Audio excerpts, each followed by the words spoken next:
So the latest craze is the Sandy Hook shootings and whether or not they actually happened, whether or not it's a conspiracy. And if you look out there, there's plenty of videos detailing why people are accusing the government of faking the shooting. And there's just a few things that I want to say about it. I don't want to get in depth. I don't want to have all my time consumed by it. I want my time consumed in studies for Christ and sharing the gospel with others. But in a brief, I do believe that there was a shooting at the Sandy Hook Elementary School. I do believe many children were shot and adults. I am not sure about the number. I don't know if Adam What's-His-Face was the actual shooter or if he was a lone shooter. I just know that somebody was involved in the shooting. I do know that there are a lot of discrepancies between the various reports we're getting from the news outlets. I do know that there is a race to try to ban assault weapons based on this shooting, but it's been revealed that the assault weapon was left in the trunk, and it's been reported that Adam used 4 handguns. Again, I don't trust any of the news reports. Now, before you start thinking that I'm a freak or something, you got to keep in mind, for easily the last 5 years, the media has done a horrible job covering up their cover-ups and their conspiracies and their lies. They've been caught repeatedly, just bold-faced lying. In fact, every shooting that happens as of late, it seems one network or another is caught twisting the facts to meet an agenda for their story.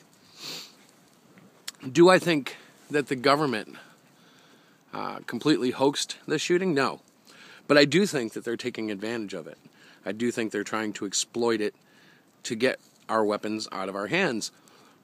Now, when I say that, you have to understand I'm not a gun owner. I don't believe in guns. I don't use guns. However, I do believe that because we are in America, people have a right to bear arms. And one of the reasons for that is not just hunting and not just self-protection, but it's also to protect against tyranny. Now, that's something I read Thomas Jefferson actually said. So this isn't a newfound philosophy. This is something that the founding fathers of this nation believed in.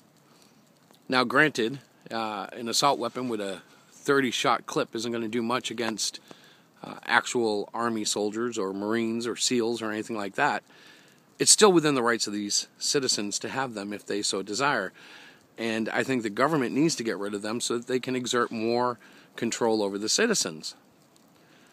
Sounds crazy? Maybe, but that's about all the time I'm going to devote to it. I'm moving on. I'm like, you know what? No matter what happened there, it was disgusting.